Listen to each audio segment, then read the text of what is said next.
I'll call to order the meeting of the Student Affairs Committee. Welcome everyone this morning, and ask Mikey to do the roll call. Okay.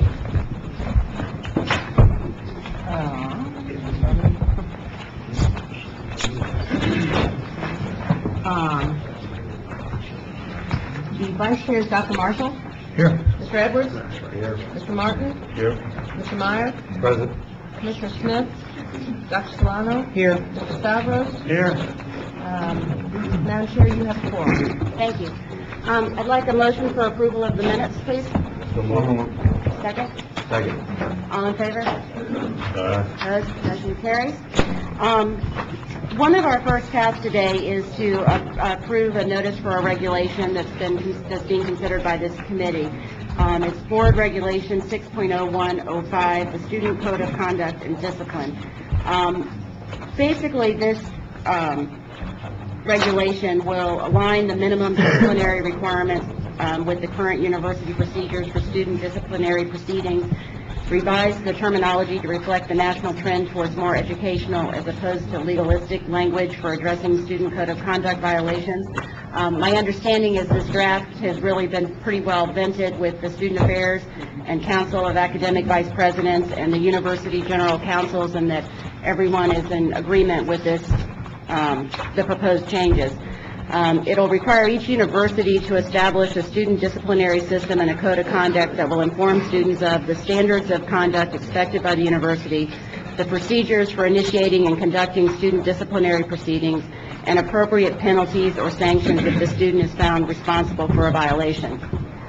The code of conduct also establishes the standard for the student behavior both on and off campus and clarifies that the university action with respect to off-campus conduct is independent of any action that may be taken by other authorities. The minimum procedural requirements for conducting a disciplinary proceeding are also provided. And finally, this regulation requires a written description of all internal review processes, and in the case where a final internal decision results in suspension or expulsion, the decision must include a notice to the student of his or her right to appeal the decision to an external judicial forum. If anybody has any questions, it's been in our package. I think it's fairly straightforward, but we can address them if you do. If not, I'd like a motion to forward this regulation to the full board to be formally noticed. Second. All in favor? Aye. Opposed? Motion carries. Thank you. If you recall, in our last meeting and our last couple meetings, we've been talking about the work plan for the Student Affairs Committee, with a real emphasis being on focusing on those things where there really is a role for a statewide policy or value add with a statewide participation. So in light of that, we've been having a number of communications with our student affair VPs and with the Student Association, and trying to come up with a substantive yet, hopefully helpful and, practical, given the staff constraints that we have, agenda. If you look at the plan for this year, we're basically, addressing some of the Council for Student Affairs priorities, the Student Association priorities. On an issue basis, we're tackling the excessive alcohol use on our campuses, veteran student services, which is critically important and we'll hear more about shortly, financial aid issues, and student health insurance. And then, obviously, we always have to tackle board regulations and things that we have to do as an ordinary course of our business. So with that, I guess I would like to open it up for discussion by the committee. If you guys think we're on the right track here, if there's something you think missing that we need to tackle, we've got a number of staff and people from all the different groups here. We'll be happy to try to address anything. I don't know that we need to read through it over again. Hopefully you've had a chance to look at it, but does anybody have any? I do have a comment. I truly want to thank you, Governor Duncan, and thank John Rogers for really reaching out to the Student Association on this matter regarding student affairs, and our input, I hope, will be very helpful in the future growth of this committee, and to really vet ideas through each other is going to be a positive for this committee. So I want to thank the both of you for truly reaching out to our students. Well, happy to do it, and it's always so much fun when you talk with that group of student body presidents. They're just so bright and so energetic and have so many great ideas that I do think it's going to improve our work product and the end result, because, again, that's what we're here for, is the students. So thank you, AJ, because I know it's not always easy to get the schedules corralled between all of your peers and to be able to have that. And he's done a great job of kind of being a facilitator of ideas and thoughts back and forth between the groups. Any other questions or comments on the work plan? If not, I'd entertain a motion for approval. Second. Okay. Any further discussion? All in favor? Opposed? Motion carries. Okay. Next, we have a really exciting, I think, and challenging topic to discuss, and that's our Florida Boots to Books initiative, the new GI Bill and Florida veteran students. As you probably know, there's a lot going on with Veteran Affairs and the new GI Bill. So we want to kind of touch on a number of the different things that we're seeing affect our system. You know, the GI Bill was passed in the 2008 Congress, and it'll take effect August of 2009, and it will provide for most of the veterans full tuition and fees paid directly to the college or university, a new monthly housing stipend paid to the veteran, and a $1,000 a year stipend for books and supplies paid to the veteran. The board staff has been working closely with the Florida Department of Veteran Affairs and the state college system in a two-pronged Boot to Books initiative to increase the knowledge of the new GI Bill and to ensure that our campuses are prepared for this influx of new students during the 09-10 cycle. You know, at each of your desks, there's a package that has some information on this. But today, we're very fortunate to have Rear Admiral Leroy Collins, Jr. with us. He is the Executive Director of the Florida Department of Veteran Affairs. Admiral Collins has had a long and distinguished career in the U.S. Navy and the Naval Reserve. He was the Navy's liaison to the Florida National Guard and later commanding officer of the Navy Liaison Unit at U.S. Readiness Command, headquartered at MacDill Air Force Base. The Admiral served as a commander, Navy Reserve Readiness Command, Region 8, and later served as the Deputy Chief of Naval Operations Reserve for Logistics at the Pentagon until his retirement from the Navy Reserve as a two-star Rear Admiral in October 1990. I'd like to invite Admiral Collins up. Oh, you're already here. Thank you. To give us a little overview. Thank you. Thank you very much. I'm told I have 2 minutes, and I'll make that mark. Florida is the second largest population of veterans of any state. We're exceeded only by California. We have 1.7 million veterans in this state, and of that 1.7 million, 170,000 are going to be eligible for this bill, to use this bill. Now, that's based upon their home of record. They may be living somewhere else, but that's the only thing we have to go on. 17,000 are currently in our state university system. So, we have 10 times as many who we think will be eligible to take advantage of this bill. This bill is the largest and most comprehensive GI Bill since World War II. So it's a big deal. It appears with the legislature that we are being authorized to have what we call a vet rep at each one of the universities. That's the good news. The bad news is it's not funded. So that's going to be a challenge. But the reason we think that's important, I mean, I've met with the chancellors before, and we agreed that we needed to have somebody who was solely devoted to the veterans on board. So we think that we need to get them funded from external to the university, because it's a collateral duty if you assign one of your people there, and then you can, and they need to be certified by the VA. So that's the reason we want to have a specialist who is there. We know that's worthwhile because following Vietnam, we found out that by having a vet rep on campus, the utilization of the bill at that time went from about 25% of those eligible to about 60% of those eligible. So we know that's worthwhile. The VA tells us that they're working through your ACE organization. You're familiar with that. Working through the ACE organization, and we don't know exactly what you're being told. We're being told things, and ACE is being told things. We need to kind of bring that together, I think. So I think, and I'm going to leave you with this to figure out how you do this, but it seems to me like it'd be worthwhile if you convened a group either of Floridians or else nationwide, because every state's going to have exactly the same issue. You need to come together, and I think by inviting the Secretary Shinseki, who has only been on the job 2 months, by inviting him to a meeting like that, I think you'll dramatize the importance of the impact that you foresee on your university system. And he's going to have the money, you're going to have the facility, and you got to get together and feel comfortable with a relationship. So that's what I'd like to leave with you this morning. Thank you very much. Thank you. Any questions? Yes. Yes, sir. Governor Stavros.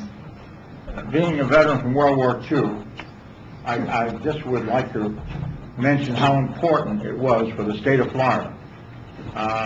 Professor Mormino at University of South Florida has written something on the Florida Dream and why this state became as great as it is.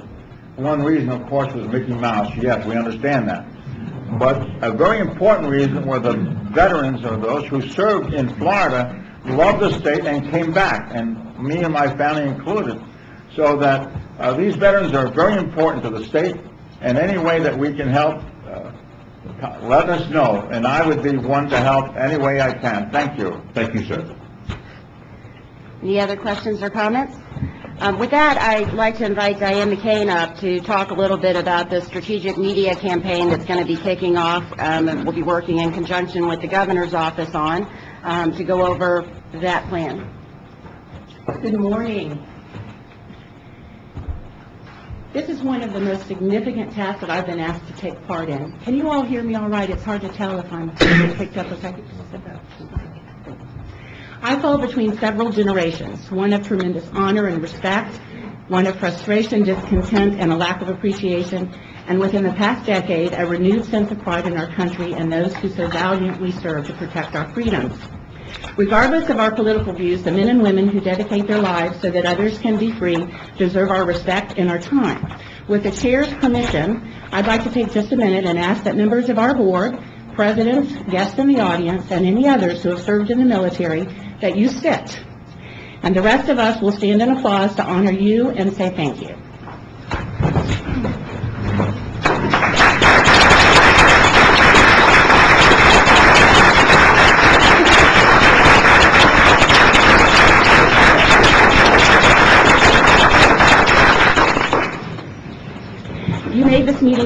You made this meeting and others like it possible. We're free to be here today.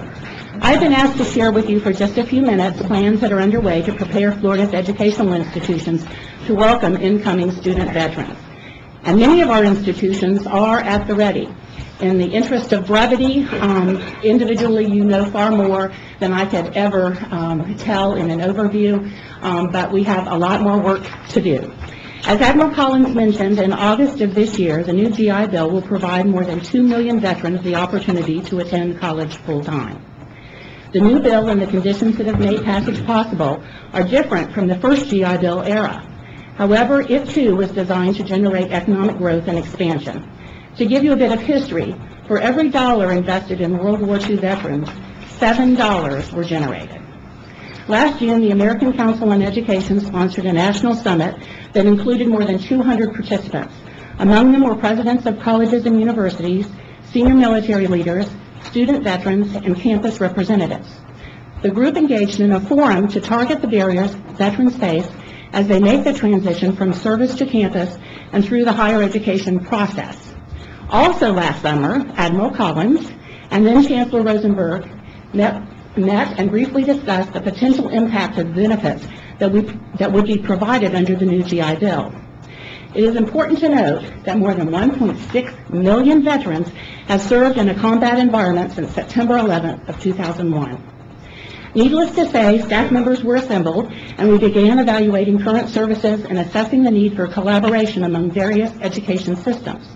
For example, we know from current figures from the U.S. Department of Veterans Affairs that approximately 40% of GI Bill recipients are pursuing 2-year degrees. For many, they will be the first in their family to go to college. The Florida Boots the Books initiative is an effort to provide a culture of opportunity, access, and support. I was asked to develop a communications plan to call attention to Florida's engagement in serving those who serve. Our state has a strong history of welcoming our military, and many declare Florida as their legal residence. Our state is a great place to live and a great place to learn. There are many reasons we recognize the importance of welcoming this new greatest generation. Better educated veterans have higher income levels. Education can provide a more positive readjustment experience, and costs are reduced for readjustment-related difficulties. Florida recognizes that the military is a rich pool of potential students. These students have experience, leadership skills, training, and clean records. We benefit when veterans come to our campuses. They challenge and contribute to the intellectual vitality of our schools. Educated veterans contribute to our state's economy in the face of increasing global competition. To accomplish our mission, we have not limited ourselves to working only with educators. We are reaching out to organizations and to businesses. We have been fortunate to secure the pro bono services of an established consulting firm to assist with building relationships. The head of this firm, by the way, happens also to be a World War II veteran and was more than willing to be of assistance to us. We benefited from volunteer online design services, and we are still reaching out. We want to continue to build the right formula to demonstrate our respect and provide a real service for our veterans. I briefly mentioned our website. It is not yet live. Many decisions are still being made at the federal level. We are refining its usefulness and hope to have the governor announce the launch very soon. In addition, we are exploring possibilities of a system-wide fund that will assist veterans with the gap between receiving benefits and their deferments, and/or to help cover costs between the benefits of the bill and living costs. There are funds in other states. At least 2 have been started by World War II veterans. The University of Florida has an outstanding bridge program, which you will hear more about later, and the University of South Florida, needless to say, has been at the ready for some time. As our guest today will tell you, making campuses veteran-friendly does not mean coddling veterans. It means creating environments in which veterans have the tools to engage in study and make use of resources. I am pleased today for us to be able to hear firsthand from some exceptional individuals who have taken the time to work with us as we seek to enhance and prepare our campuses. You will hear from them ways in which Florida institutions are already taking steps to welcome students and give us insight into how we can expand and improve on those efforts. Although this project has been underway for some time, we have lots of work still to do. The Florida Boots to Books initiative seeks to reflect the respect we have for our veterans and take pride in our higher education system. We want our military to take advantage of the GI Bill and what Florida has to offer. Thank you. Anybody have any questions? Great. With that, I'll call up Richard Stevens to review the draft recommendations. Richard's been working with this group statewide, and the whole group has really put in so much time and effort. I appreciate all that they've been doing. It's been quite an undertaking. Thank you, Madam Chair. Hopefully everyone can hear me okay. I'm not going to take up too much time on these recommendations. I think the document that you'll find starting on page 21 in your committee packet kind of speaks for itself. When we started this initiative and started talking about an outreach program and a centralized website, one of our concerns was that we would get out and invite veterans to show up at our universities, and that we would not be prepared for them. So we asked the universities to appoint someone to work with us on this issue. They has primarily been certifying officials, the veteran certifying officials at universities. We've had conference calls, numerous emails back and forth.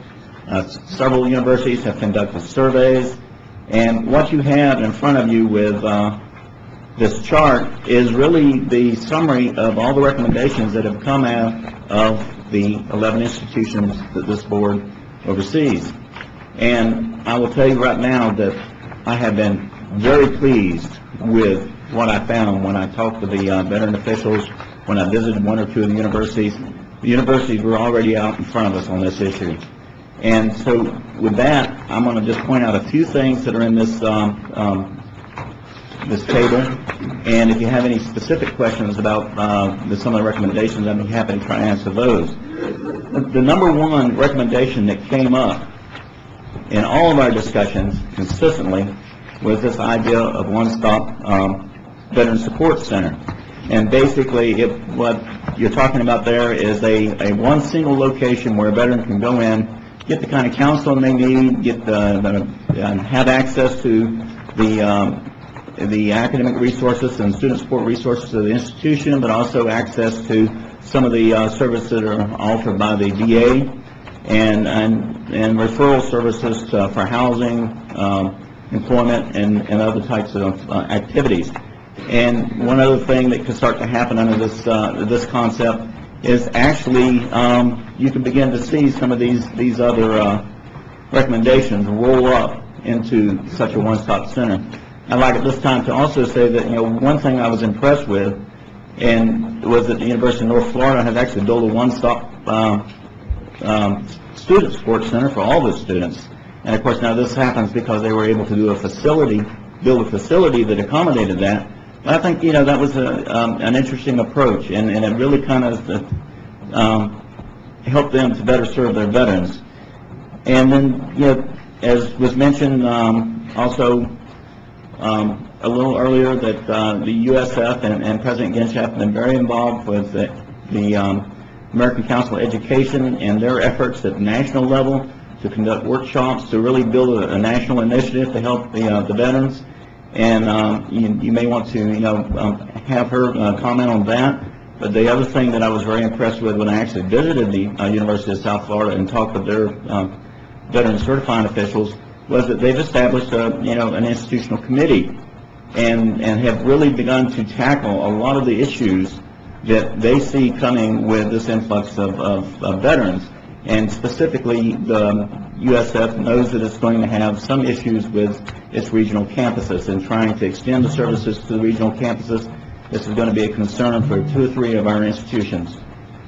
The other thing that I had noticed in talking with the different universities was their efforts to reach out to each other.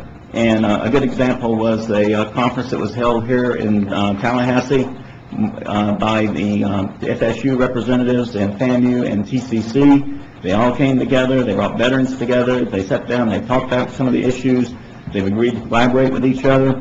I encountered a similar situation when I talked with the veterans at the University of Central Florida, that they were reaching, as an organization, we're starting reaching out to Valencia and some of the other community colleges.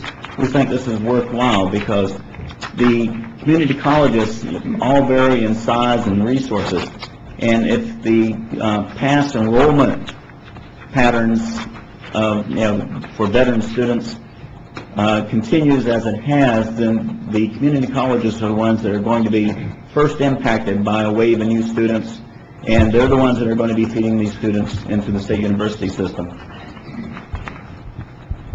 And with that, I would say, if you look at this chart, you'll see that on the right-hand column, I've kind of suggested some agencies for action.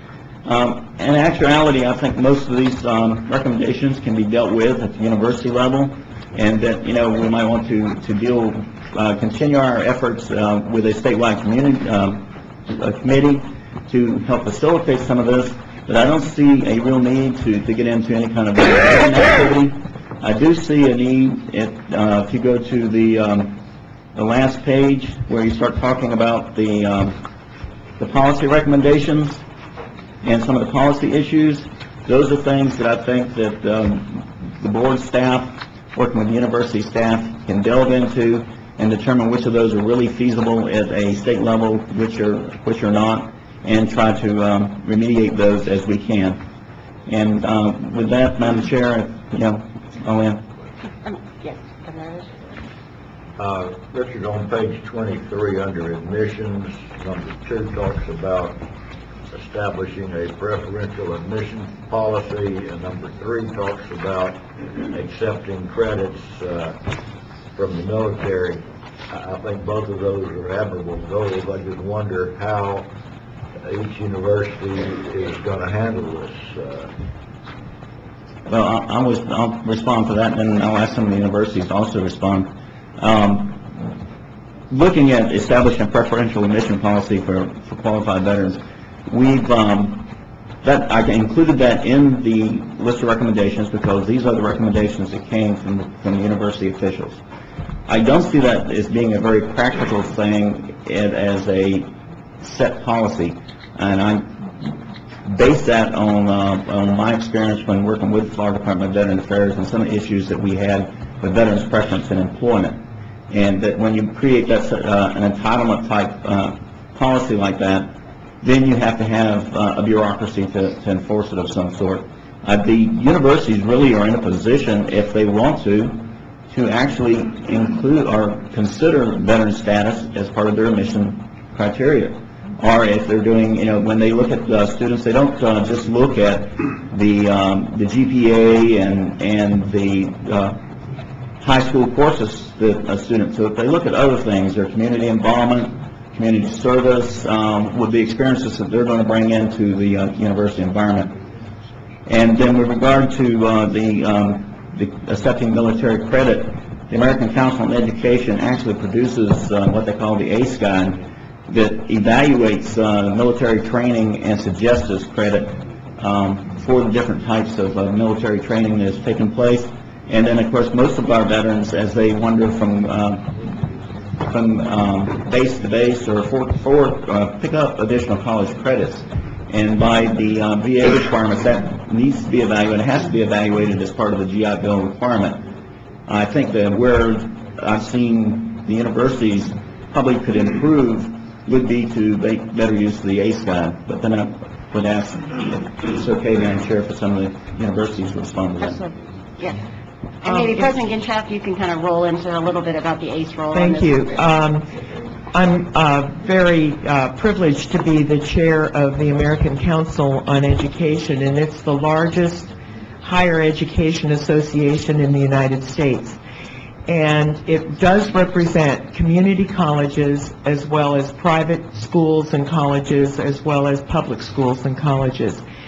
And one of the national initiatives this year is this GI Bill.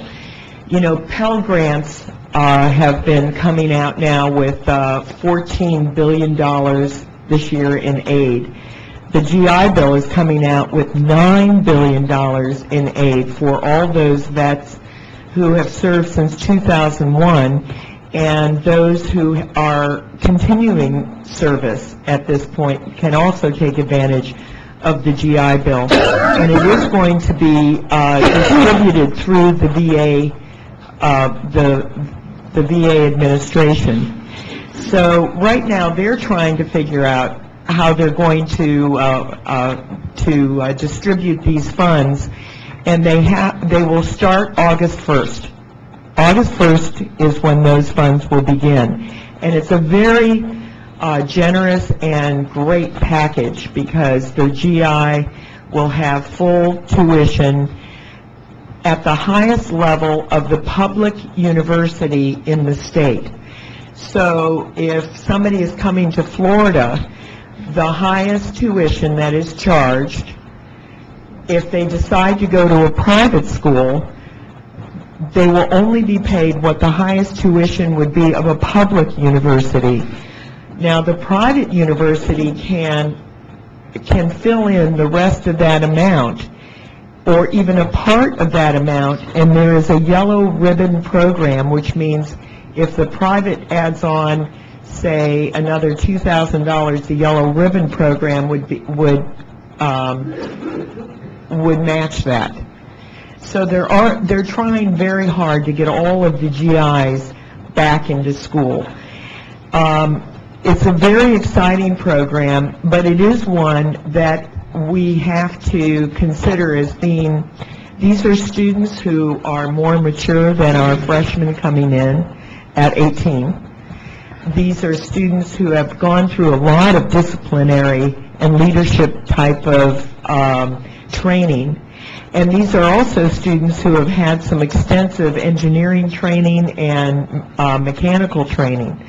So when they come into our universities, as I've had lunch with a group of them on several occasions, they say, I know even more than, say, that TA or professor may know in this area. I wish there was some way that I could show that I already know this material. So what we did is we had some of these individuals take the final the first week of class, and if they could pass the final, that allowed them to move on to the next course. So there are ways of accommodating some of these individuals. They do not want to be placed in the freshman residence hall. That is not where they're at. They're really at a different maturity stage. They also don't want their veterans office to be in the ROTC centers, because that's not where they're at either. They really want to be integrated at the student union or at the place where most students are at. And they are very encouraged by having some kind of a mentoring system where GI vets who have been through the university for a little bit of time can help new ones get started. So we have a lot of learning that we can do as professors and administrators to helping the new students ease their way in.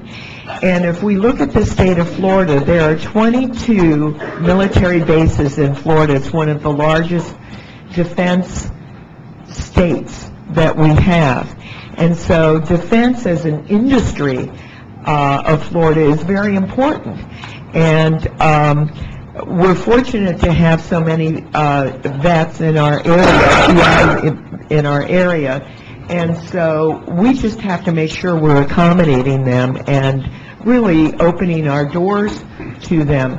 As was said earlier, 40%, you said, of the vets that come back go to community colleges first. Many of them already have families, and so they fit that in. So then we have to make our transition from community college into the university more user-friendly for them. And I would just encourage presidents and provosts and professors and any administrators to sit down with a group of vets for lunch or something. Campus students, they'll really tell you what they need and what they'd like to see happen at the university so that they can encourage others to come to your university as well. Thank you. Governor Stavros. I want to commend President Judy for her comments and the way she's approaching this, because let me say that there are 4 hospitals in this country that receive the wounded from Iraq and Afghanistan. One is the VA hospital in Tampa. And I visited there, and I went to the head wound wards and talked to the GIs who were there and their parents. And let me commend and say, not one of these GIs or the parents complained. Their attitude has been tremendous. They were proud to have served. They didn't complain about the war. They didn't complain about anything. I think their attitude is critically important. And it may be an individual case that we have to look at, President Judy.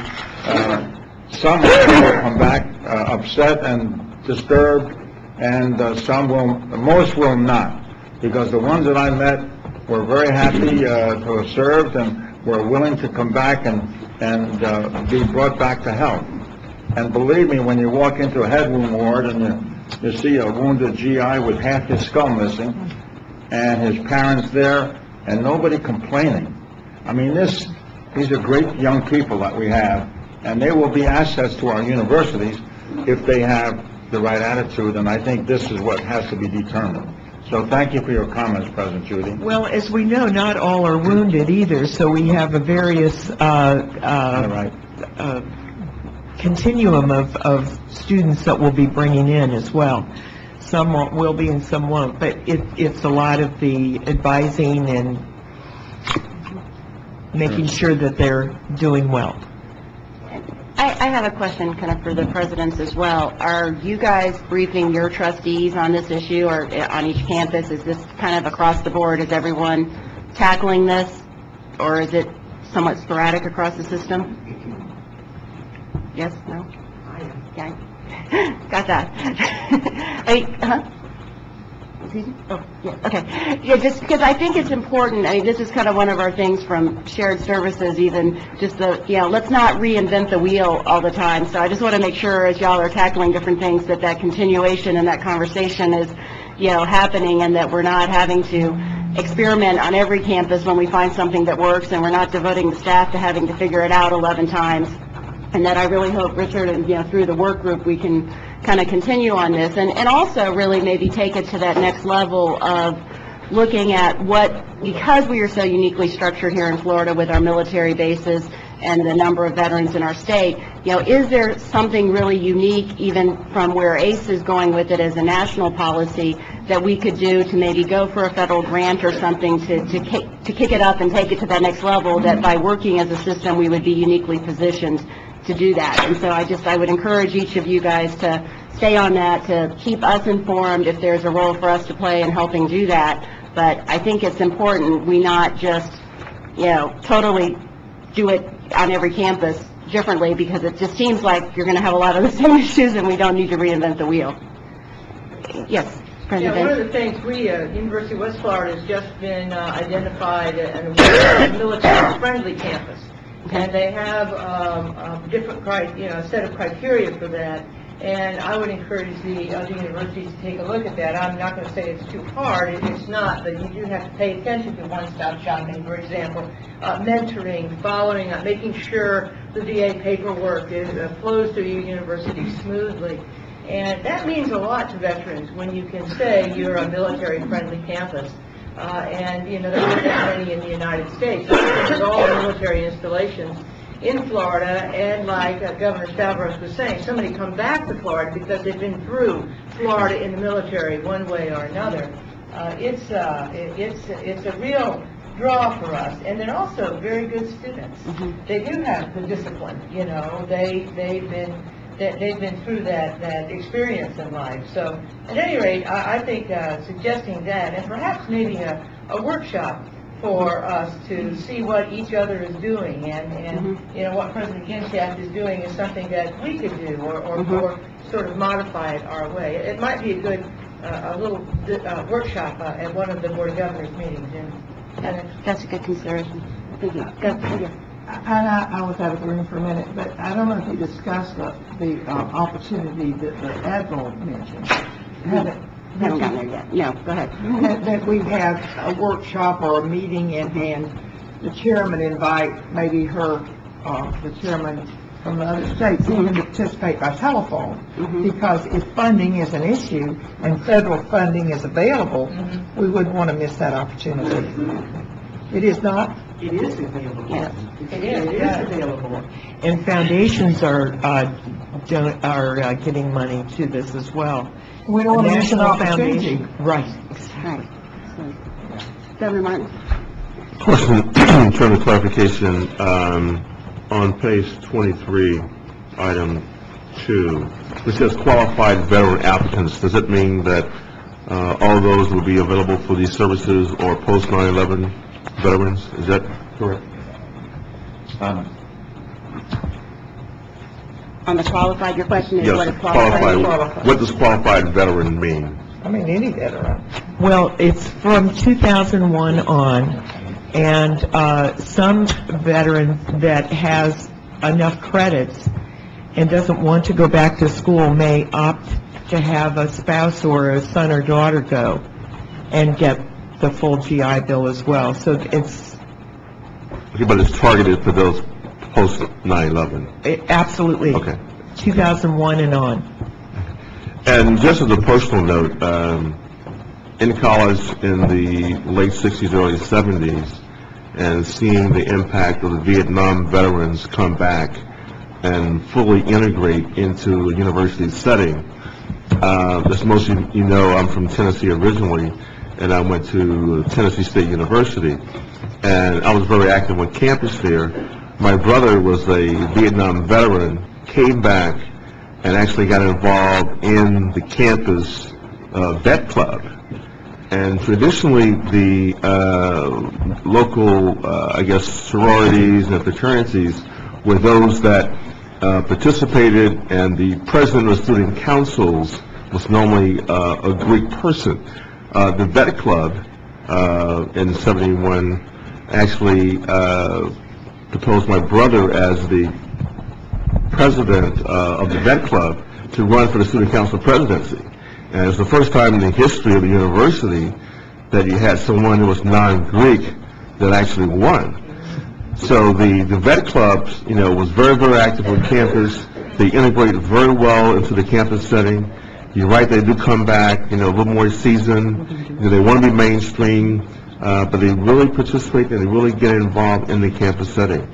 And if anything we can do, I think that Avril talked about having this some kind of a national workshop or a conference or whatever. If this is something that we can take and show as a leadership role, then I think we should see what we can do to accomplish that. I know ACE would be thrilled if we would take the leadership role and do this for the nation, or, bring people in, and I've offered our campus, and Just see if we make it happen. Yeah. Yeah, these, as President Judy said, these veterans are not typical incoming freshmen or sophomores. When I came back from the war, I joined a fraternity. I never got paddled because I was a veteran. And you're treated differently. And let me say, this state of Florida has been a wonderful state for veterans. Let's be honest. If any of you have never been to President Judy West Florida's Pensacola Naval Air Museum, you are really missing something. Admiral Fetterman put this wonderful thing together. His wife Nancy is on your board of trustees. What a great, to me, I enjoyed it more than the one in Washington. It's a fantastic museum. Please go there. It's a great addition to the state of Florida. Thank you, Governor Douglas. That's true. It is true. Governor, Yes, if I may. yes. Although I never served in the military, I did join a fraternity, and I also wasn't paddled, so I understand in that regard. However, being the only son of 3 older sisters and my mother and father, unfortunately I couldn't follow that history and the lineage of my father and grandfather's involvement in military service. I was implored to go to school and to get a degree before I ever looked at joining the armed services, particularly because it was after 9/11 when I did graduate high school. I implore this board to truly take a stance, a national stance, on getting involved with this GI Bill and being at the forefront of this conversation. And although this is my last meeting, I would love to be involved in this if the board wants to go through with this, and I will give up my time personally to help this board and to help the university presidents out with trying to understand and come up and work this plan. That'd be great. So Thank I you. thank you very much, and I implore this board to continue that. Thank you. One question, Richard, that I had was, there is a legislative action on the residency requirement that I just want to make sure we're not missing our window with the session, if there's something we need to do action-wise on that particular issue. Well, we've talked to the community colleges about this as well, and the bill, there were 2 or 3 residency bills that had been filed that would basically provide in-state status to all veterans and their dependents. As written, that throws the door open to any veteran of any age, anywhere in the world, and their dependents. And the concern that we had with the way it was written is that right now we're struggling to, in this economic environment, to take care of the people who are actually living in Florida. And that we thought that if we could get back with the sponsors, if not, probably not this session, but next session, and try to retool that to where it was specific to veterans who were moving into Florida, and would basically be waiving that 1-year requirement if they were actually moving into Florida. Because as you'll find out here in a few minutes, many of the veterans coming in are bringing families in, and their spouses are working full time and while they're going to school. So in many ways, their spouse could establish the state residency within 12 months anyway.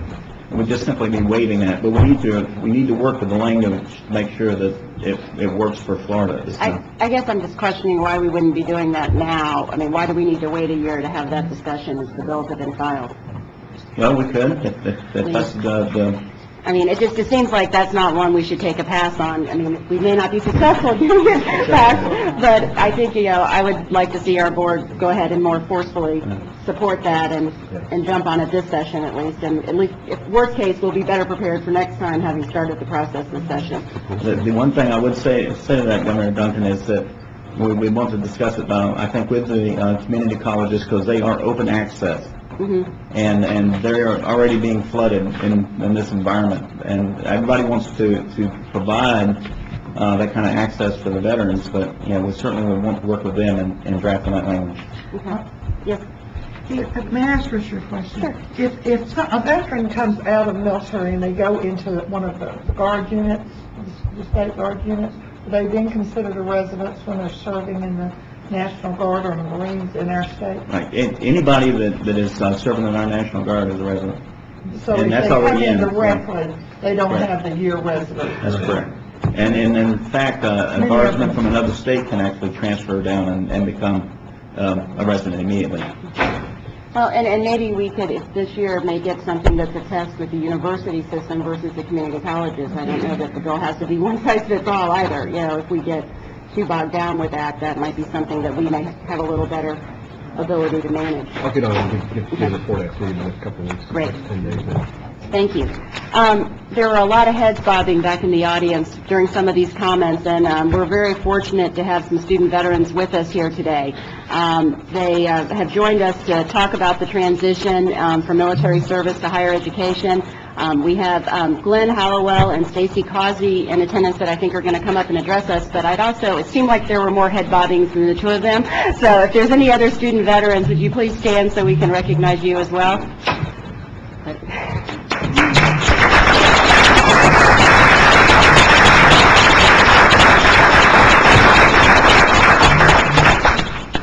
Thank you. Mr. Hallowell, please share some thoughts with us. All right, thank you. Good morning, ladies and gentlemen. It is an honor for us to be here today, and for me as well to be able to represent student veterans in Florida. I'm the Florida Director for the Student Veterans of America, which is a national coalition of student veteran groups, and I'm also the President of the Collegiate Veterans Association of Florida State. I'd also like to recognize some of our other student veterans from FSU. We have our GI Bill certifying official, Cheryl Gibson. We also have Stacy Causey, who is one of our vital members and also the wife of one of our Marine veterans. Then we have Lester Zlata, sorry if I butchered your last name, and his wife, who's a Marine veteran and active in our group, and Chris Young as well. And then from the University of Florida, we have our friends and fellow veterans, Justin Levine and Dan Wojcik. Sorry if I messed that up, but and for those of you that understand how unique and we're a bunch of Seminoles and Gators to work together on an issue like this, that's how important these issues are to us. Myself, I was a sergeant in the Marines for 9 years of service and did multiple deployments, but I'd like to talk to you today about some of the issues affecting us, especially our support of the One Stop Veterans Center. My transition from combat to campus brought about many concerns for me, like where was I going to live when I moved here? How much money was it really going to cost me besides just tuition? Am I going to fit into this new environment? And mostly, what do I need to do to graduate? When I got to orientation, I was fresh out of the Marine Corps. In my head, I was still a 27-year-old Marine sergeant, and I had only gotten out a month earlier. Now I was surrounded by a bunch of kids, many who were still in high school waiting to return in the fall. And then also, most of the questions that I had during orientation were actually answered by Cheryl herself, who was a veteran, when I went to talk to her about my GI Bill. And now that I've been through this process, there's a lot of other questions I wish I would have asked, such as, like, I've been out of school for 10 years. I probably would have been better suited to start off somewhere like PCC by FSU with 500 kids in a class. So now I try to pass this information on to incoming veterans. My first few months on campus, I found it challenging to relate to this new environment. I had made some new friends, but they weren't like my military friends. I also had to learn to be understanding and open-minded. I had to come to accept the fact that I had lived a unique life compared to most of those I was now surrounded by. I also had to learn not to get upset when people made comments concerning the military or ignorant comments about the wars in Iraq or Afghanistan, which were special to me. Not long after my first semester at Florida State, I received emails about a new student organization for veterans, the Collegiate Veterans Association. Our first meeting was a huge relief. It was like a weight taken off my shoulders because there were others that were just like me. We shared the same experiences. We could relate to each other. A lot of the other ones that had been around for a while could share their challenges that they faced on campus as well. But most important, it was a group of people whose advice I would take and trust. The Collegiate Veterans Association, we realized that, hey, if there was a need here at FSU, there had to be a need on other campuses.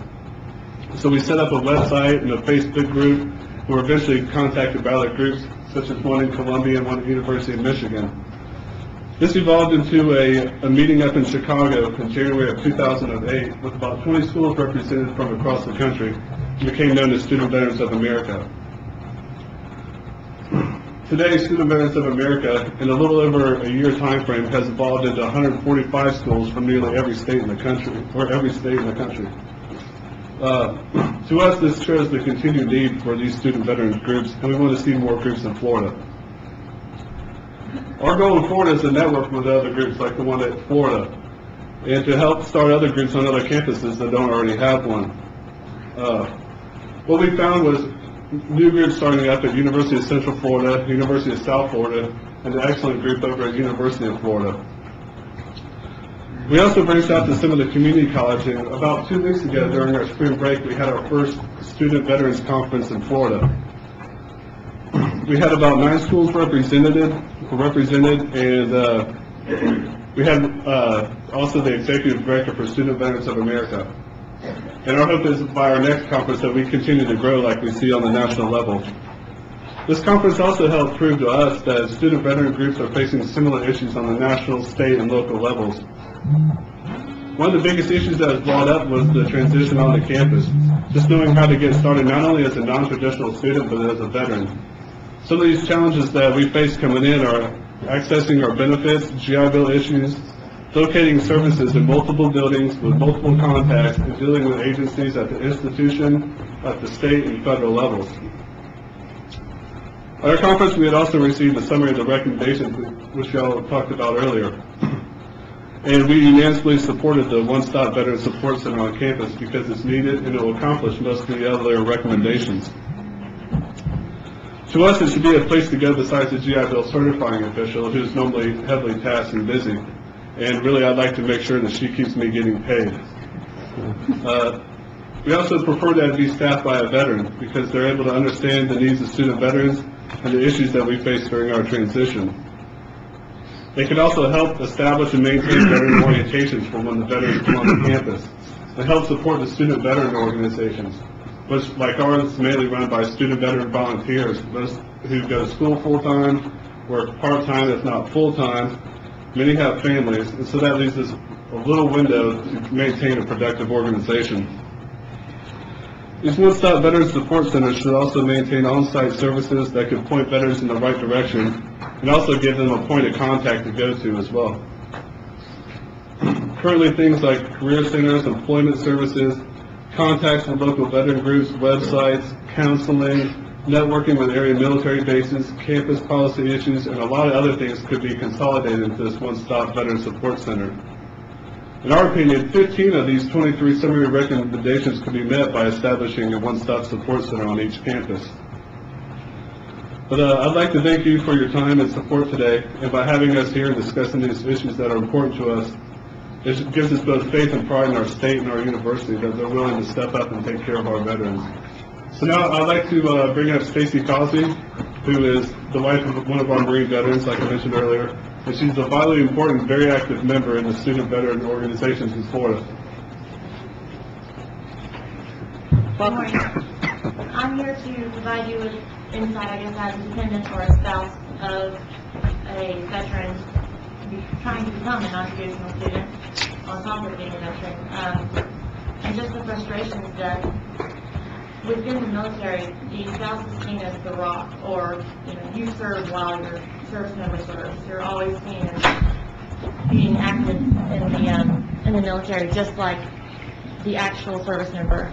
And when my husband started we started at CCC, unlike Glenn, But even at TTC, we had to figure out a lot of stuff on our own. We had to find the certifying official. We had to establish the non-traditional paperwork that every other working American who wants to try to go to school in their spare time can do. And then we also had to go find the veteran paperwork and all the federal regulations. And it was just double the frustrations of even the normal level associated with trying to work full-time and go to night classes if you can do that semester, let alone trying to raise a family. And to have that one stop, that one point of contact on campus, other than the certifying official who is juggling all kinds of collateral duties, trying to be that one stop, it was just to show that the vets are actually important. And with them being such a marketable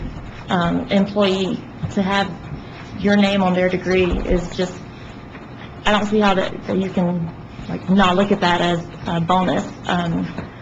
And to have that kind of support network is why we created, or we're trying to maintain in our other spare time, this veterans organization, and we're trying to serve as the one stop on behalf of Cheryl and the university and across the state and now the nation. And all we can do is what we have volunteer time for.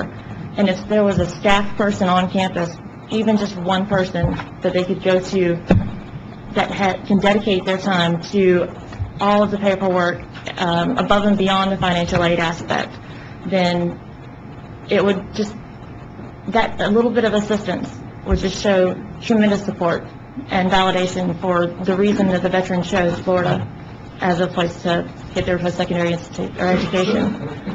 And so that's me. Thank you. Any questions? Oh. I'd also like to bring up Justin Levine from the University of Florida. He has some issues.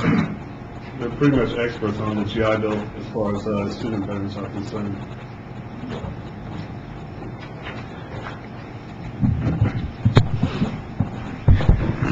Good morning, ladies and gentlemen, and members of the board. My name is Justin Levine, and I'm the president of University of Florida Collegiate Veterans Society. Good morning. I'm Dan Wojcik. I'm the former outgoing president of Collegiate Veterans Society. I'm an 8-year Army veteran, a sergeant, and a veteran of Iraq. It's my pleasure to represent student veterans today, especially in the state of Florida, but all over the United States, on the matter of the new wartime GI Bill. We'd like to just briefly make you aware of some very important policies that are being instituted by the Federal Department of Veterans Affairs. The most important of these issues is that the Federal Department of Federal Department of Veterans Affairs is not instituting the new wartime GI Bill as intended by Congress. The intention of Congress was to use post-secondary education as a readjustment tool for veterans as their transition from combat to campus. As stated by the federal VA, the new wartime GI Bill is a program within a program. It's almost an option under the current Montgomery GI Bill. So what that means is that when a veteran uses up his current 36 months of Montgomery GI Bill, he is not eligible for an additional 12 months as stated by the new wartime GI Bill. So a lot of veterans, if you want a round number, well over 1 million veterans are deemed ineligible. And a lot of these veterans that were fighting in the initial periods of the war, they're deemed ineligible for benefits under the new wartime GI Bill designed for them. So we would like to make you aware primarily of these policies. By separating these two bills, they will make the regulations state that concurrently a veteran cannot receive benefits from two separate bills, but that doesn't mean that they cannot use up benefits from one bill, then transition into the remaining 12 months that they're entitled to as combat veterans under this new wartime GI Bill designed for combat veterans. So by separating these two programs, it will increase this eligibility. By increasing this eligibility, of course it's going to do the obvious things by keeping the veterans in their higher education, as well as opening up more windows for other veterans to complete and continue their higher education. In addition, it's going to keep veterans on your campuses. It's going to keep more veterans doing more things on your campuses, in addition to bringing in new revenue, new educational revenue. By making over 1 million other veterans eligible for this additional 12 months, it will make 1 million veterans plus 12 months in more schools using up credit hours at your institutions. So in this financial crunch, it's also going to bring in additional educational revenue. We really must change these policies. They will help the veterans, the wartime veterans, come back to the campuses from combat and continue their post-secondary education. I really appreciate your time and your attention and consideration in this matter. Thank you. And just to summarize what Justin had gone into there, essentially the issue at hand is the new wartime GI Bill is not being treated as a separate program by the Federal Department of Veterans Affairs. What that means is each time a veteran is using their peacetime GI Bill, like myself, I was able to complete my undergraduate degree, that's both a 2-year degree, and complete my bachelor's degree in 3 years. I was a rarity. I did not have PTSD issues, even though I served in combat. I was able to take both language requirements and prereqs and get all of my education in and complete my bachelor's degree in 3 years. I'm a rarity. Most of you know a 4-year degree takes over 4 years for most of the students on your campuses. Most of our veterans actually have 3 major benefits that you're going to want on your campuses. They have higher completion rates, they have higher than mean GPAs, and they complete programs in less time than normal students. But even with that, it's really hard to complete a 4-year degree without 4 years of benefits. And this would be actually a lobbying issue, because we understand that this board cannot make that sort of policy issue. However, if we sit down with General Shinseki, all it would take is him saying, do it, and it could be done. Essentially, the new wartime GI Bill simply needs to be treated as a separate program, so that a veteran could utilize 48 months of benefits, not to exceed 48 months of benefits, under a combination of 2 programs that they're both eligible for. Thank you. So, any other questions for myself or any of our other members? Okay. Thank you very much. What's the will of the committee on kind of the next steps? It seemed like everybody was in somewhat of a consensus towards taking a more visible role and maybe trying to coordinate a forum or workshop of that nature. Yeah, I'm not speaking to the will of the committee, but since you've asked for personal testimonials, maybe I should recite mine. Like Gus, I was in the war. Is that Civil War, Gus? I forgot. So in December of 1942, about a year after Pearl Harbor, I enlisted and went into the Army. And when I got out 3.5 years later after service in France and Germany, I had 2 semesters to finish my bachelor's degree. So I called on the GI Bill for support to do that. And having done that, I then began study on a master's degree, calling on the GI Bill, completed that in a couple of years, then began study for my PhD, calling on the GI Bill, and the GI Bill saw me all the way through the completion of the GI Bill, of the PhD. And in my situation, I was a young father. By this time had 2 children. My wife was in no position to work, and I don't think without the GI Bill that wouldn't have happened, and I wouldn't have a chance to serve on this board. Thank you. Thank you. So, I know we're getting kind of short on time here probably, but is there someone want to, yes? Since you asked, next step, what can we do? I guess I understand this issue that these young men just brought up about it not being implemented as originally intended. That's outside of our control, but is there anything that we can do in terms of taking a position and forwarding that on to others to encourage them to look at it? Because it does seem to make sense, and just as Dr. Marshall just said, he was able to get all the way through a PhD program, and with those 2 programs kind of coupled like that, they may not have the same advantages to get as far as they may wish to go with their education that they would have if we could decouple those and they could... What I maybe would like to suggest is that we get the staff to kind of maybe more formalize what we think our next set of action steps are, and maybe the Student Affairs Committee can have a conference call between now and the next meeting so that we don't lose too much time on this. But I just, rather than us rushing into an action without necessarily getting our I's dotted and T's crossed, that, you know, if the committee would be okay with that, and you're willing to do a conference call, I think that might be a good step. Yes, Governor Evans. One of the things that I would ask staff or whoever could do it to come up with is the one-stop shop sounds like a great idea, and I certainly support it. But I think it's important to our board, before we start telling each of the universities they've got to do this, that we understand the cost impact of that. So I would hope when the staff reports back, that they report back with some dollars tied to it. We complain constantly about the legislature ordering us to do something but not giving us any money to do it with. And I would like to understand the cost of that. Also, I wonder, as we look at this more seriously, if we need some timelines on any of the various recommendations. And I'm not going to suggest that today or at any time, but I think it's something we need to look at.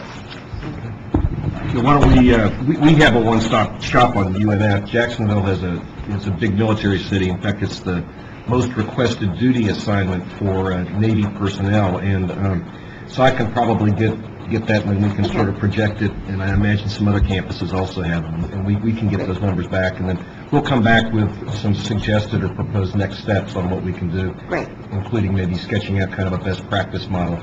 Okay, wonderful. To terminate the discussion, yes, I just would like to concur with the comments that Governor Charlie and President Delaney and my good friend Governor Marshall. I'd like to say that for the veterans who are here, what General Schwarzkopf will always say to somebody who has served, thank you for serving. Thank you so much for serving.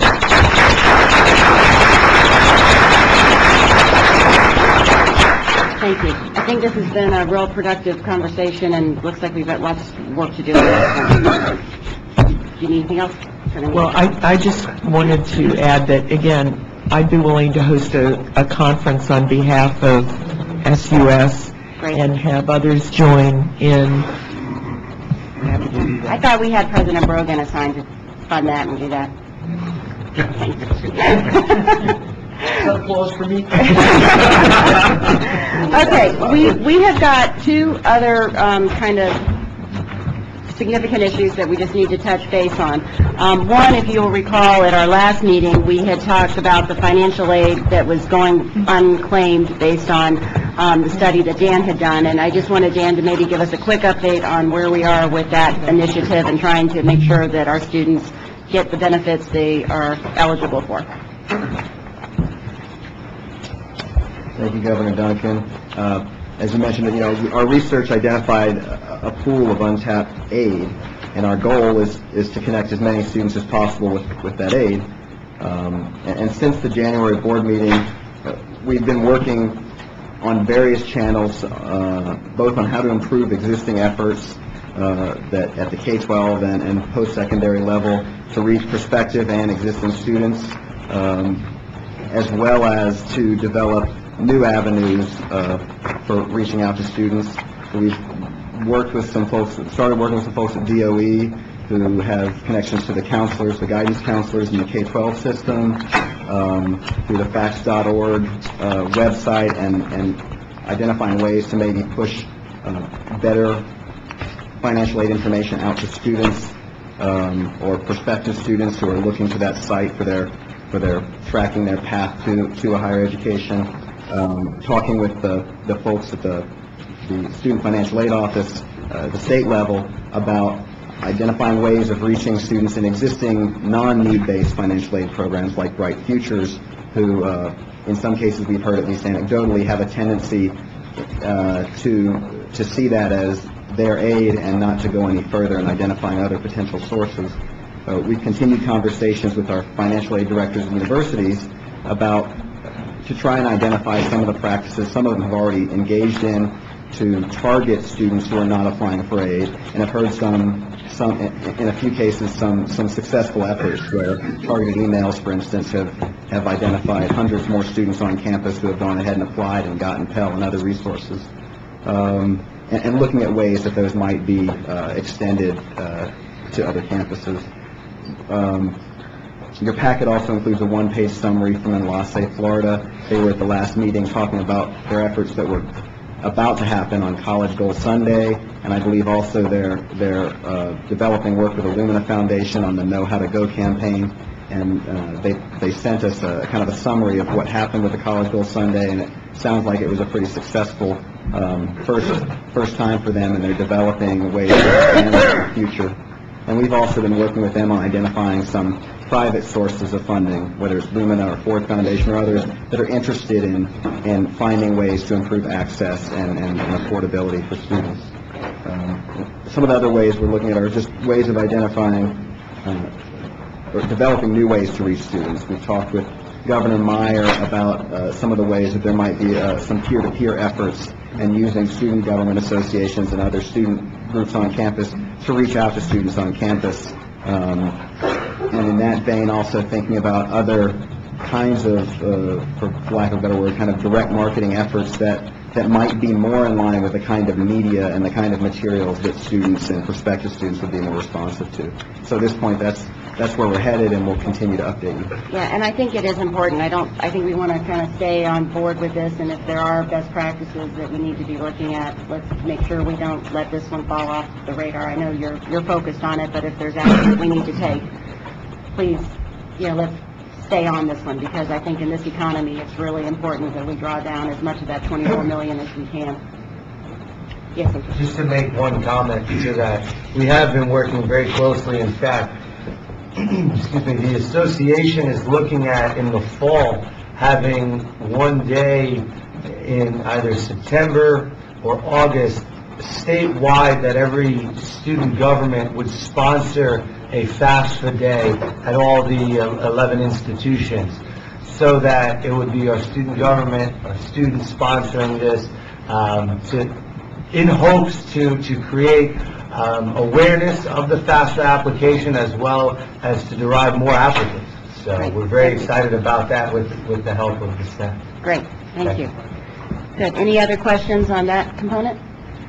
Okay, the next issue that we need to talk about today is student health insurance, and to one, get an update on what's kind of happening with the student health center activities, get a review of some proposed legislation, and an update by FSU of its mandatory insurance program. With that, John, you're on. Thank you. Good morning. We'd like to do three things today in this topic. We wanted to update the committee on the activities of the SUS student health centers, in providing information and responding to questions from our legislature. We want to review the proposed legislation that's being considered in the legislature this year. And we also want to get an update from Florida State University on their mandatory insurance program. In the supplemental materials that are at your seat, there's four things. First is a chart of all the SUS student health center services. We have a revised report from FSU that we'll discuss in a minute with Ms. Thacker. We also have the proposed bill 885 on student health insurance, and an analysis that has been done by our student health center directors. As you might imagine, this issue has been a swirl around the legislature in the last month. We've been responding to questions and requests for information. Our student health center directors have been very responsive with us and helpful, and we really appreciate how they've stepped up. The chart I wanted to talk to first, I think it's very interesting as far as identifying the distinctiveness of the university health centers around the system. You have some universities have small clinics by less than a full-time physician. And of course, our large universities have a full staff of health professionals in a comprehensive center. The chart displays, as you can see if you look at it, particularly interesting to me is the number of annual patient visits that range from 87,000 at the University of Florida 58,000 at FSU, down to 4 institutions have between 2 and 10,000 visits annually. The University of Florida, 87,000 number is interesting. That includes the students, faculty, and visitors. We were guessing, Provost Grover, you don't have to respond to this, but we're thinking maybe those 6 or 7 home Saturday football games may spike up some of those numbers. But the takeaway for me in looking at this information is the distinctiveness of the universities and the institutions. As an example, we have a university with a large international enrollment like FIU that has to devote a lot of resources to complying with federal and board rule and regulation on the mandate for insurance of internationals. You have a small university like University of North Florida that efficiently utilizes a negative billing system with a Blue Cross provider. A university like FAMU that has a significant percentage of uninsured students, and I see Ms. Tatum in the back. I appreciate her coming, the director of the health center. They have to really cater their services to meet the needs of those students. Of course, a large university like FSU that has been very effective in mandating a health insurance program, which we'll discuss in a minute. And then the University of South Florida that has recently entered into a shared services agreement with their medical school to coordinate the service of the health center. We think that has a lot of potential. Last week, the Senate Higher Ed Appropriations Committee requested information on student health and our university centers and their operations. We had Ms. Tatum from FAMU attend, Ms. Sacker from FSU, and Ms. Doris Doreen Perez from University of North Florida came and presented information to the Senate. Very helpful, very informative. The senators asked a lot of questions, and I think gained an understanding of how it is to operate a health center at a small, medium, and large institution in our system.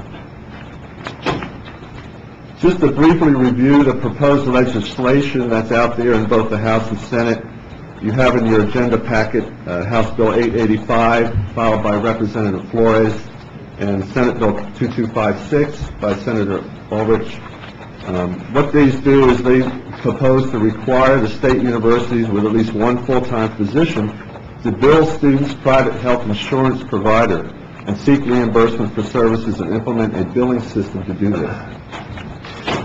Your agenda also, if you look at it, will have a one-page sheet in which the health center directors have analyzed this bill and responded to it. I think it's very interesting. Their particular concerns are putting in place a state-level mandate to implement a billing system in light of the distinctiveness of our institutions.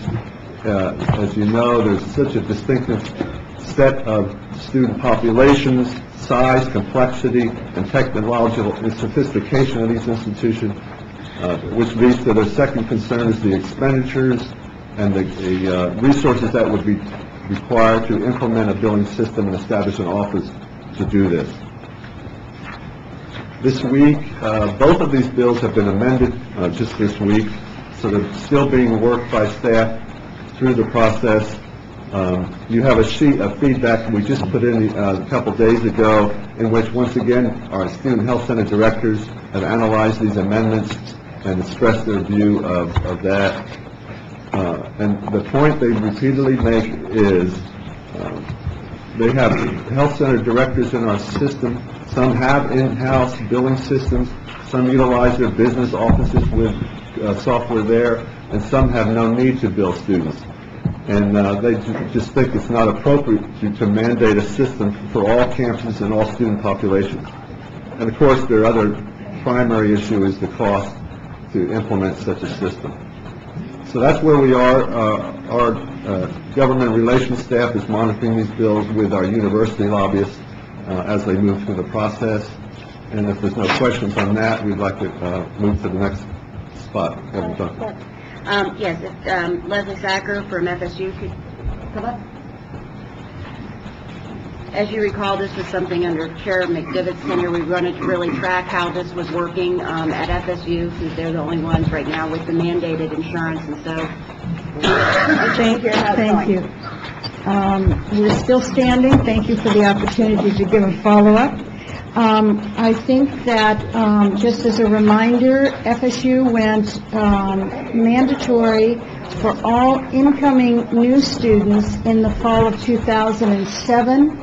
So since that time, we have essentially operated two systems, a requirement of attendance and a voluntary system for all of those students who were grandfathered in at that time who had attended. We did not make them switch over.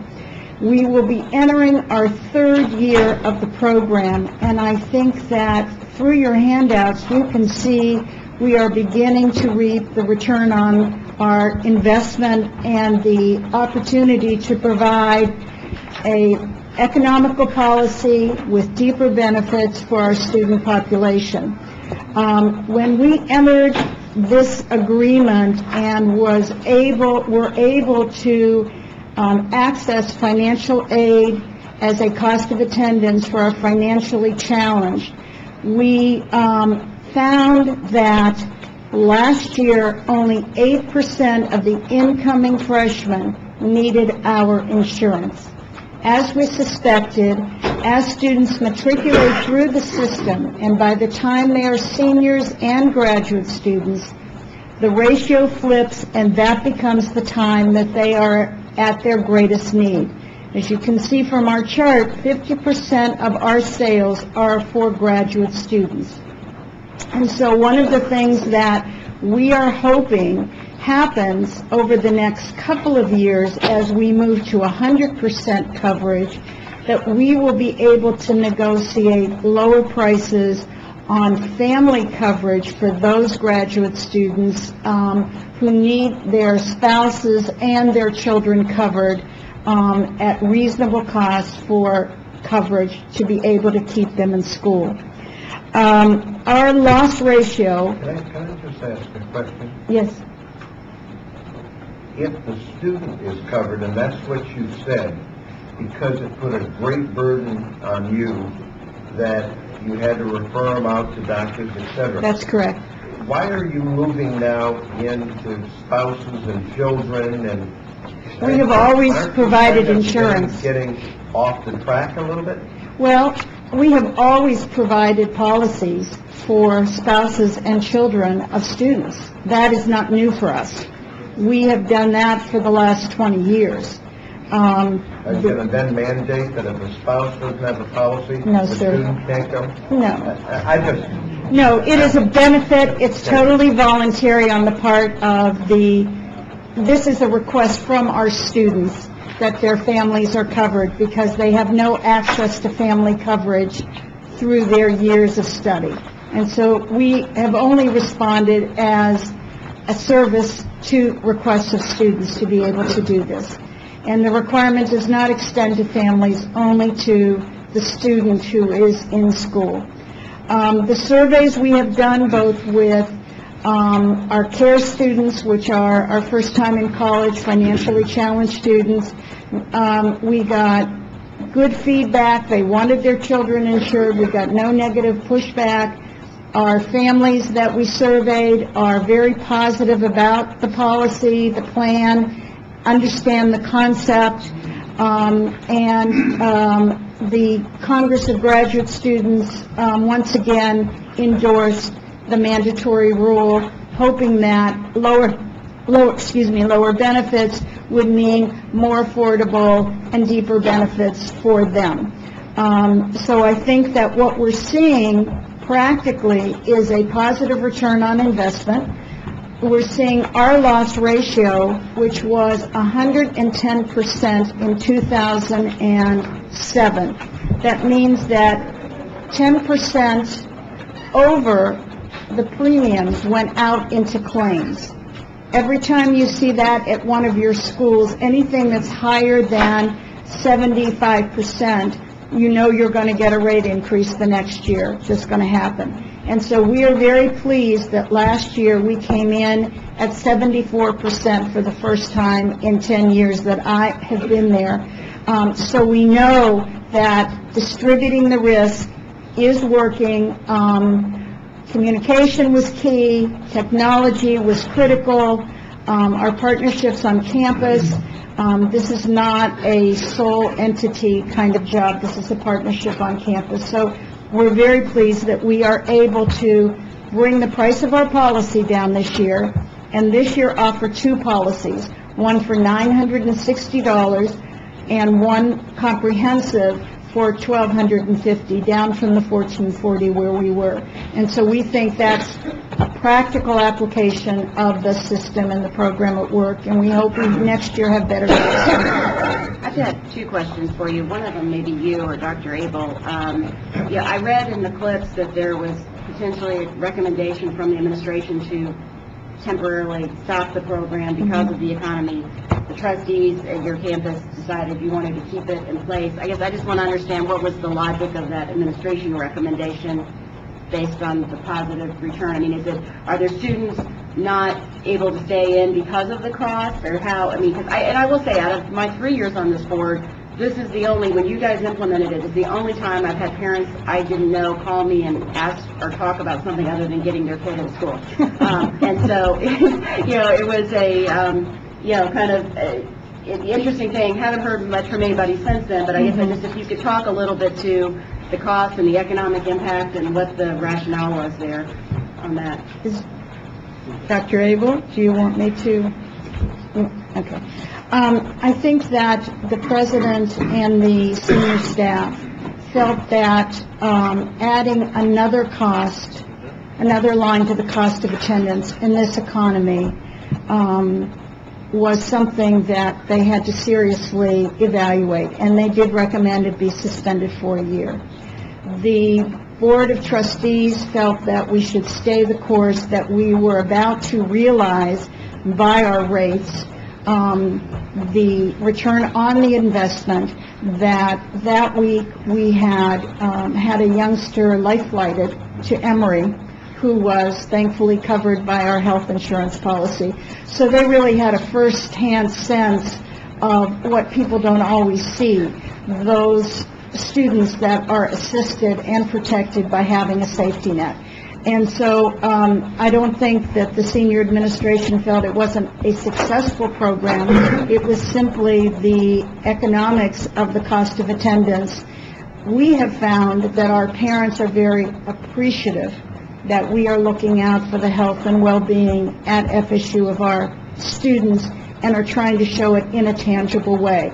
The fact that this year we're switching to Blue Cross and there are no gatekeeping requirements from the health center, we think our parents will even appreciate more.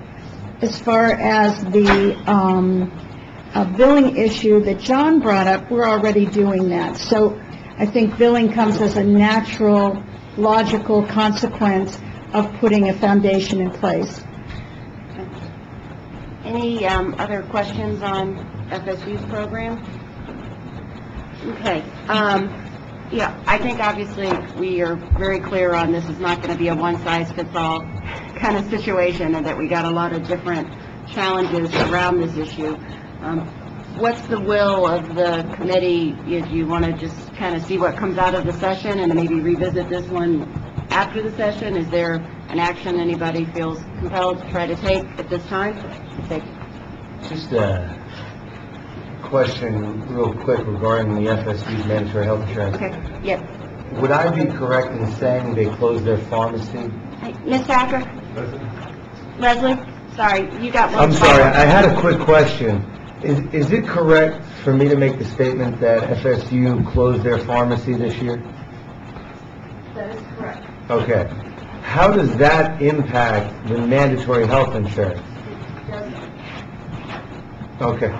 All of the records and student needs are transferred to CVS right up the street, which is on our bus route, so it should have no impact whatsoever.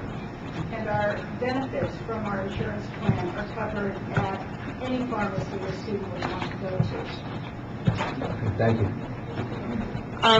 Might I suggest that, we had a SUS task force on student health insurance a couple years ago that was looking at this issue, that it might be prudent for them to reconvene and at least see if the dynamic has changed now that we have some performance measures from FSU, to consider and to look at. And also, just with the Shared Services Committee, we'll maybe take a look at it this way as well to see if there is any other economic impact if we were to go there. But I think this one needs a lot more study before we would do anything else. Yes. I have a comment. It's too quick to look. You know, we're with Blue Cross Blue Shield. They're moving there. Let's see now what their increases are going to be. I just, coming from a board of trustees into this, I would leave this on a local level for a while, especially the fact that, you know, $1,200 in additional is a lot of money. I think we're seeing a little bit at Florida State, like we probably see at the University of Florida. The only difference is that they have, you know, so much funding coming from the various dollars coming in on their scholarships, etc., that it may not be as difficult for many of their students to step up. I don't think we would see that at FAU, and that's where I'm familiar with. I think telling a student that they've got to have a $1,200 policy when our students may only be taking, many of them, 6 credits, kind of out of whack. What do we say to them? You only have to buy a third of a policy because you're taking 6 credits and we only care that you're covered a third of the time. I don't think we ought to be stepping into it yet. I think I see a movement by the healthcare people in the system that would like to see this become something system-wide, but I think it's too early. And to study it again, because they haven't gone far enough to see what it is.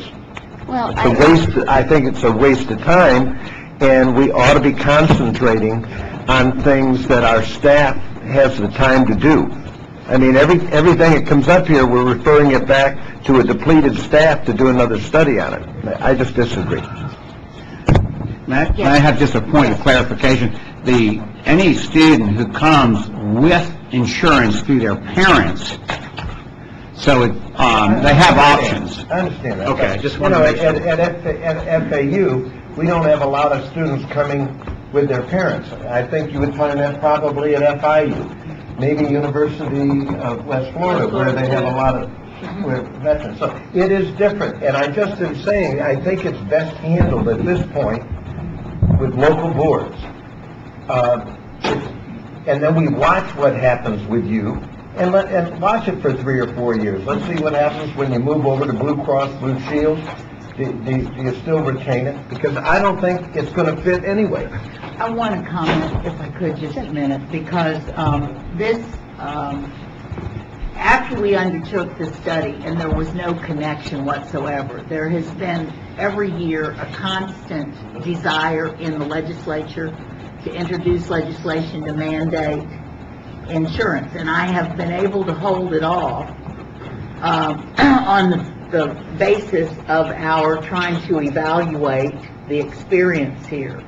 So now we've got another approach to it, which is equally as difficult to deal with than that. And so I guess, Norm, it's not the staff that's going to get burdened by going back. It's the people at the various universities who have been working on this task force. The staff needs to reactivate them. And let's take a look, because since that time there have been other universities who have expressed an interest in implementing the mandatory insurance and have held off based on all these things I just said.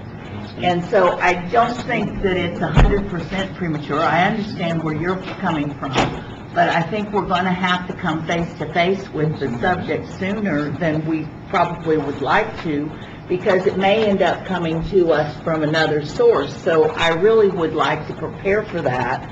I don't think this year probably we're going to get to that, but I certainly would like to be in a position, because there's a lot of things that go on that cause extraordinary costs to the university because of non-covered students, not to mention the community resources. And so, you know, we've been gathering that data, and now we have evidence that the cost of it is declining. And, we need to kind of sit down, share it, and figure out who else is experiencing issues and whether and why and, that sort of stuff. I mean, I'm not disagreeing with you, but I don't think it will be as burdensome to our staff as we might think, and I do think it's something that's going to end up being, coming to us much more rapidly than we would like. And Norm, I guess I would just also like to add, the whole concept behind shared services is not consolidated services and mandatory. It's providing a vehicle within our system that can have those that might benefit from it to convene and come together and maybe have collective better leverage by doing that. It's not necessarily meaning it's a mandate, but if we can help by convening this group, someone who does want to implement it at a trustee level, get better pricing because we now can bring it together and have more pool, to share that risk over. I think it's worth at least taking a look at, and we're kind of hearing from the institutions it's something that they want to spend some time taking a look at as well. So I tend to concur with that. It's not to necessarily reinvent the wheel, but we probably need to at least look at, are there any opportunities for those that make sense versus a mandatory approach system-wide. I think there's a few levels in between there we can maybe add some value. Question to Dr. Abel. In terms of the requirement for the health insurance, is it for all students or students carrying a certain number of hours? 6 or more hours. 6 or more hours, okay. Thank you. I just wanted to use myself as an example really quick because it may be an issue that you have already encountered or you will start to encounter. Excuse me. And the example is, I have coverage under my parents' health insurance provider through the county, Suffolk County on Long Island, Blue Cross Blue Shield. However, with the economic times, the insurance provider actually cut back my coverage as a student outside of the state of New York. So now, I don't receive my Blue Cross Blue Shield coverage under my parents if I'm outside of the state. So being in the state of Florida, I'm not covered any longer. So if I was a student at FSU, I would have had no problem last year being under my parents' insurance coverage. However, now, due to this revision with Blue Cross Blue Shield in New York, I would have to now pay that $1,200 for the mandatory health insurance. And I would be very discontent in paying it. So just as an example, and maybe an issue that probably has already come up, but may continue to come up at more rapid rate. Thank you. Thank you. Did you say you'd be discontent paying it? Yes. How did you feel if you got hit by a truck? Probably worse. But the reason why is because thankfully, God knowing, I have never had any medical issues. And if I did have a medical issue, I'd fly back to New York and take care of that medical issue rather than being forced to pay a mandatory health insurance, in the state. But why would you be Thinking part of it, yes? I still ask you, what would you do if you got hit by Would your parents be equally discontent, or they want you covered? That's Yes. So, as a parent with a married son no longer eligible to be covered by my health insurance, and his wife no longer able to be covered by her folks, I have just encouraged her, because she's still a student, not in this state, so we're not the first. So this business of it's too early, I mean, a lot of states have been doing this for a long time, and I know that we got data from other states before, but I've just encouraged her to register for the 6 hours that she doesn't need so that she's eligible to buy the student health insurance and, oh, by the way, the family spouse coverage, because it's cheaper than anything else that they can possibly find out there on the market to cover themselves. I hope that she's not being reimbursed for the 6 hours, because that's just part more of the socialism that we're at. It's not being reimbursed for anything. It's coming right out of their pockets, but it will be cheaper for them in the long run to take advantage of the I think student health. FSU should be in the insurance business in 5 years, and the hell with Blue Cross. You know, I mean, that's what- Well, okay, so I guess kind of coming back full circle here. Scarlet and gold cross. I guess, is there anybody, I mean, is there anybody else have a strenuous objection to reconvening the group and at least without them spending a ton of staff time, at least kind of seeing if they have some feedback for us on this one and directing staff to kind of watch the legislation because that may dictate the direction we're going, whether we like it or not, as we're heading down the staff. Okay, with that then, just briefly on the student affairs vice presidents and that council, they've been continuing to meet. I don't think we really need to go over, Patricia, anything on y'all's side. I think we're all kind of staying in communication and talk. You know, the students, AJ, just briefly on, you know, the students had a couple great meetings in the last month at the Capitol. Just teeny tiny brief update. Very brief. I will keep it brief. We did have a turnout at our rally in Tallahassee. I believe it was 2 or 3 weeks ago. In fact, President Brogan joined us for that rally, and it was very exciting. We had, I believe, 8 of 11 of our state university students represented, and The chair might have been there. represented. And I was going to... Building up? Yeah, I was building up. At the bottom?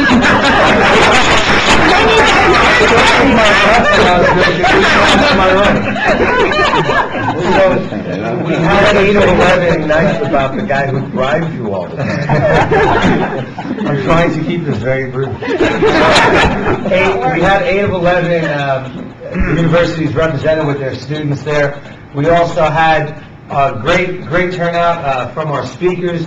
Madam Chair McDivitt also spoke at the event, and we had Governor Solano also there to show support from the faculty's end, and we also had Representative Anatole Flores speak.